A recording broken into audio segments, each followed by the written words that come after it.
Hey guys, just before this, I'm still continuing the story. I've just been taking a break. I love you guys. God bless. And me.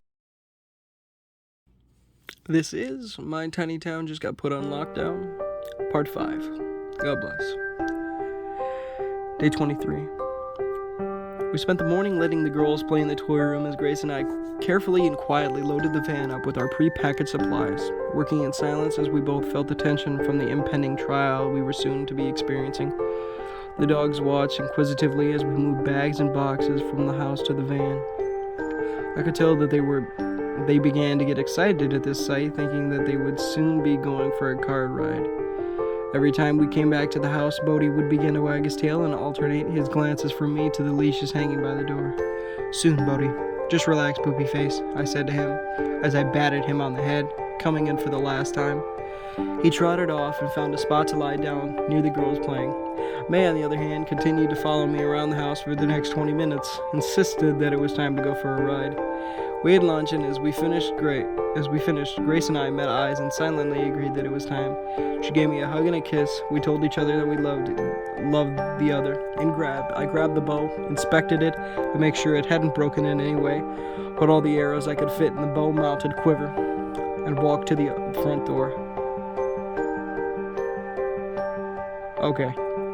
Get the girls and the dogs ready. Stay in the house until you hear a big machine start up. Then get them in the van and meet me on the east side of town, closest to the interstate, I said as I turned the handle to walk out the door. "Please be careful," Grace says as I walk out the door. "I will. Just make sure you are ready to go. This is basically our one shot we have at this," I said, looking into her eyes to let her know how serious the situation was and closing the door behind me. Taking a deep breath to calm my nerves as I crouched at the top of the steps of our front porch, the purple shimmer of the fog swirled around me, and quietly I moved down the steps and over to the huge oak tree in the corner of our yard just this side of the intersection. Crouched by the tree, I scanned my surroundings, this being the first time I had been able to see any further than the trees since the fog rolled into town. Screeching came from the distance, but from the opposite direction than where I was traveling. Diagonal across the intersection from my position sits a house with a 4-foot privacy fence in the back, and through their backyard was the shortest distance to my intended destination. The door to the house was destroyed and looked like it had been ripped from its hinges. The front window had been smashed in, and nothing but silence came from the house. I ran directly for the backyard, aiming to hop over to the far side of the fence's cover. Just as I reached the edge of the yard, I see from the corner of my eye the orange glow of one of the spider creatures brighten as it travels down the street in my direction. I hopped the fence and lay flat on the other side, peering through the slats, hoping I hadn't been noticed. Close behind the spider was another, and then another, and another, until there was a group of 5 of them crawling in a group down the street. As I hit the ground on the other side of the fence, the spider creatures skittered onto the intersection and continued past down the road. When they got directly in front of me on the road, and I looked around and noticed that all my focus on being quiet and watching the spiders travel toward me had caused me to ignore the fact that the neighbor's big black dog had been lying next to me, mangled and violently destroyed. It had been clearly killed and sucked dry by one of the lurkers and left in a hollow pile of fur and flesh to rot in the yard. I grimaced at the sight, hating to see a dog torn to shreds like that. I waited almost a full minute after the creatures had skittered off before I moved. As I got to my feet, more so a crouched position, I decided after seeing the creatures moving in an almost patrol around the town that I should be more prepared. As this thought blazed through my mind, I snagged an arrow and knocked it, ready to be drawn and fired if I ran into trouble. I moved to the far corner of the backyard, and as quietly as I could, I hopped the far side of the fence. I had 2 open backyards and a fence left to go, and I would be at my destination. There was very little cover between where I was and where I was going, but nevertheless, I had to get there. In the first backyard, there were 2 trees, both of which were way too young and small to be able to effectively hide behind. Attempting that would be the equivalent of a grizzly bear trying to hide behind a broomstick. As I sat at the corner of the fence looking out at the direction I needed to go, trying to calculate the path that would give me the most cover. I noticed there was a lurker moving slowly along the fence line away from me. No way I could take a shot at this distance with any form of accuracy, so I waited as it continued off away from me, deeper into the fog. As I took my first step across the next yard, a single spider came skittering perpendicular to my path and stopped directly in front of me. Nearly 15 yards from me, facing the same direction that the lurker had gone. And now that I think of it, the other spider creatures were traveling in the same direction as well. Are they being drawn to something over there? I thought to myself as I drew back the bow and taking aim at the spider. I wanted to be ready to lose the arrow instantly if it began to turn in my direction. It sat perfectly motionless in front of me. Getting impatient, I held my breath, fine-tuned my aim, and released. Perfect shot, right in the center of mass of the creature. I quickly grabbed and knocked another arrow, not knowing if that had killed it. Without a scream or screech, the spider slowly wobbled and fell limp to the ground.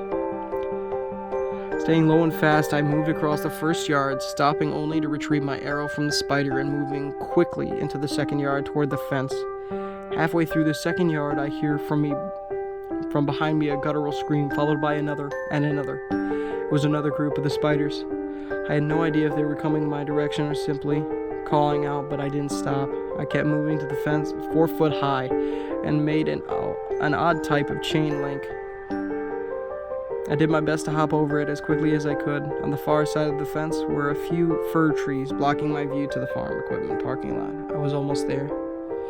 I pressed through the branches of 2 of the trees, but stopped and looked back halfway through using the branches as cover. The group of spiders I had heard a second ago were surrounding the one I had shot, inspecting it to some degree.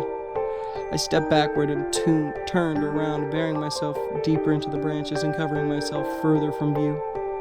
When I came out of the other side of the trees, I was met with the most beautiful sight I had seen in weeks.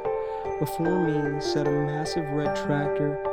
It had treads like a bulldozer and was one of the tractors that kind of hinges in the middle. I never drove one of those before. Oh, now was no time to be picky.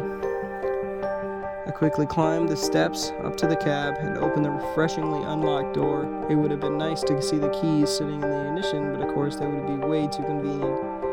I ran back down the steps and made my way over to the building. It was a big white building with one massive garage door and one windowed man door. I moved to the man door, checking the handle. Crap! Locked. I said under my breath. No time, no choice. I'm going to have to break the glass. I searched the ground and find a chunk of broken cement about the size of a grapefruit. I picked it up, and just before I throw it through the glass, the thought shoots through my mind. Dang it, this is going to be loud. Crash. The glass shatters as the cement disappears into the darkness of the building beyond the door. Seconds later, I hear a screech in the distance coming from the lurker. Crap, hurry, hurry, hurry. I think to myself as I reach in and unlock the door. I open it and flick on the lights. Oh, that was a terrible idea. I had no idea where they would keep keys in here. I think as I scramble around the building looking through drawers and cabinets, I hear another screech from a lurker. Only this time, it came from just outside the front of the building. I looked toward the door. Crap, I left it open. I whisper to myself. I kneel and draw the bow, aiming at the door. Just as the lurker appears in the doorway, I notice a small white cabinet behind the door labeled keys. Bingo! I think as I trained my focus back on my aim and wait for the lurker to step further into view. A few more of its demonic steps carrying the beast in through the doorway and closer to me. Each step seeing the digits spread apart as it steps and pull back together as it lifts its foot for the next step. It gets within 15 feet of me before I click my tongue to cause it to direct its head directly at me, giving me the best possible angle for its nose slits.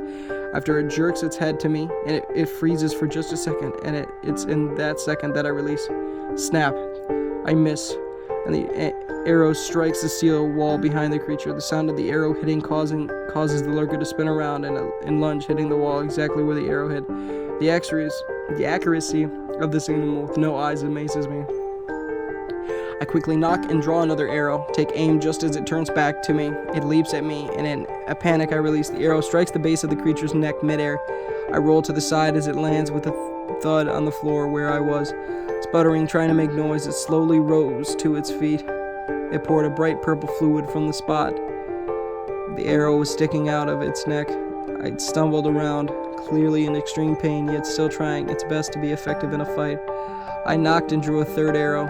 It stumbled toward me, trying for one last sorry attempt at an attack. It got within 10 feet of me, and I put the final arrow right through its nose slit, dropping the creature instantly. I rushed over to the body and pulled the 2 arrows out and placed them back in the quiver. The first that hit the wall damaged the arrow, rendering it useless, so I left it. I ran to the box on the wall and ripped it open. Thankfully, there was only one machine in the lot, which meant there was only one set of keys in the box. I grabbed them in a rush, then paused and slowed myself down. I slowly peered out the doorway, checking for any other bees coming my way. The coast looked clear, so I moved to the tractor and ran up the ladder and settled myself in the cab. Once I left the house, Grace promptly began getting the girls ready. Izzy was placed in her car seat, and Addie was dressed in shoes on ready to go. The dogs had also been harnessed and leashed, ready to go, as Grace stood by the front door waiting for the signal. She began to worry as the time grew longer and longer. Izzy sat in her car seat, playing with her feet, and Addie played quietly with her Barbies by the back door. May lied quietly at the back door, waiting to be let out as Bodhi paced back and forth from Grace at the front door to May at the back door, with his leash dragging on the ground following him as he walked. Just as Grace began to truly worry that something had been wrong, the sound of a big engine roaring to life came from the distance. Grace then grabbed the dog leashes, left the girls in the house, hit the button on the key fob to open the back hatch on the van, and rushed the dogs out to the van, putting them in the back and closing the hatch. She ran back inside the house and grabbed the car seat and Addie's hand and let them outside to the van. As she got to the garage door, she hit the buttons on the key fob to open the side doors, and they did. She sent Addie to climb up into her seat as she went to the other side to click Izzy's car seat into its base and close the door. When Grace made her way around to buckle Addie in, May barked as she saw one of the spider creatures emerge from the fog down the street. May crawled under Addie's leg and jumped out the door before Grace could get around to block her. May ran, barking at the creature. Grace yelled for her to come back, but couldn't chase her, knowing she still needed to buckle Addie in. May ignored Grace's calls and ran to the creature, leaping and biting it. The creature spun as it let out a scream and met eyes with May. May cowered, but unable to break eye contact with the spider. The spider leaped at May, landing on her back and sinking its mandibles into her back and disrupting her view from the creature's eyes. May, regaining the ability to move, yelped in pain as blood began to run down her back from the bite. She shook the creature off and turned in for her own attack. As she turned, she again locked eyes with the spider, and it froze her in place a second time. Grace watched in horror with tears in her eyes as the spider held May in place with its mind-assaulting gaze, and the lurker came running from May's side and tackled her. May yelped and cried in pain, but her cries were cut short as the lurker plunged its sharp flesh straws into her side, killing her and beginning to feed on her. The spider crept closer and began to eat at her as well. Grace cried as she started the car. "Mommy, May's crying," Addie said as Grace floated out of the driveway toward the beast. Grace began to yell in anguish as she picks up speed and hits both creatures. The van rumbles and bounces as she runs over the two beasts, killing and mangling both bodies. Through the tears in her eyes, she sees in the rearview mirror the bloodied, lifeless body of our beloved family pet and 2 piles of broken bones, flesh and purple blood that made up what was left of the bodies of the 2 creatures that had murdered May. I got settled in the cab, inserted the key, and twisted it, bringing the massive tractor to life. I pressured the throttle lever all the way up and shifted into lowest gear to give myself the most torque. I pressed the gas and drove out of the lot and down the road toward the gas station and the roadblock I was supposed to meet Grace at. I really hope everything is going okay on her end, I thought to myself as I drove down the road. The enormous amount of noise from the giant tractor attracted the animals to my location as they ran out into the street in front of me, drawn to the sound. A smile grew on my face. The creatures that had tormented us for over 3 weeks now didn't even cause a bump as they disappeared beneath the treads of the tractor. When I reached the roadblock, I didn't even slow down, and the tractor made contact with the Humvees and pushed them out of the way with ease. Once they were out of the way, I pulled the tractor off to the side of the road and waited. My wait wasn't very long before I saw the van's headlights pierce the fog and Grace skidded to a halt alongside the tractor. I switched the tractor off, grabbed the bow, and got out of the cab. I rushed down the ladder and quickly get to the passenger side of the van. As soon as I get to the door closed, Grace takes off down the road. Daddy, Mamie was crying, Addie called out from her seat. No, she's not, sweetheart. Where's May? I responded, and Grace broke into tears and pulled the car to the side of the road and stopped. She ran off to attack one of the spider things while I was loading the girls, She said between sobs, and then proceeded to tell me what had happened.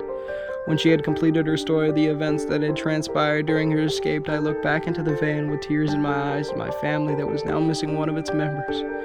Rage bubbled up inside me, a pure hatred for the situation, and even more so the creatures had taken my dog from me. Grace told me that she was still a bit rattled and asked me to drive, so we switched places, and after a few deep breaths to calm myself from my anger, I shifted into drive, pressed the pedal, and continued down the road. Onto the on-ramp of the interstate. The plan was to go to the nearest city and see how far this insanity reached. We sat driving for 10 minutes on a barren interstate, pushing through the dense fog at a slow pace.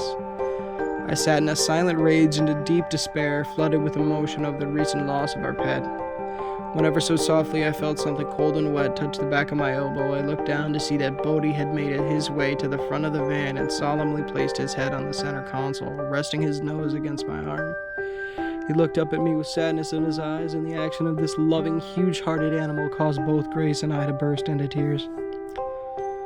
Half a mile further, and there was an exit for a rest stop, one thing that I passed every morning and every night when I left for work and returned home later that evening. We pulled off the interstate and into a parking lot in front of the building. Surprisingly, there were only 3 other cars in attendance in the lot, yet we still sat and cried together. After a few minutes, I composed myself and looked out the windshield toward the building. Izzy had already passed out from the rumble of the vehicle on the road, and Addie sat quietly watching a movie, minus the sound. What are you thinking? Do you think there might be something useful in there? Grace said to me after noticing that I had been looking rather intently at the rest stop before us. Just being out of the town makes me feel a lot safer. But that has vending machines that have breakable glass, so we can grab a few things from that. I doubt there would be anything more than cleaning supplies besides that in there, though, I responded. Since the fog hasn't shown any signs of lifting, I sort of feel like we should be fully prepared before we go all the way into the city. What does that mean? Do you think this is safe here? She asked. I think we need to check it out, and if it is able to be secured, possibly stay here for the night and venture into the city in the morning, I say, patting Bodhi on his head. Stay here with the girls, and I'll go check it out. Leave the car running for now. I'm either going to come out and help you bring our stuff in for the night, or I'll be running like a madman out of here to drive away because it isn't safe.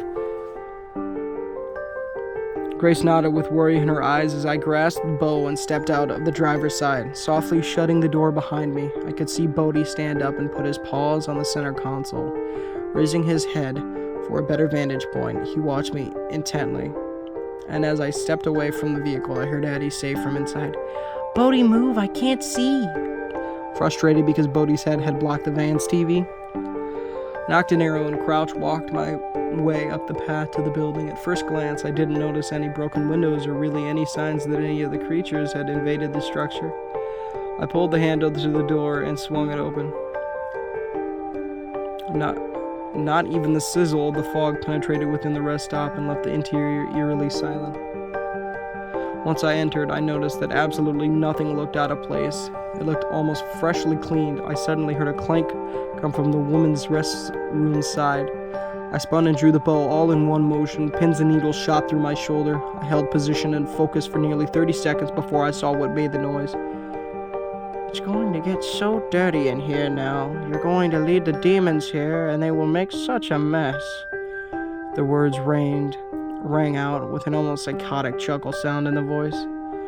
Slowly from the bathroom came the sound of wheels on tile. I saw a yellow mop bucket emerge from the doorway first. Dark crimson fluid swirled with a scented purple fluid filled and spilled over the side of the basin.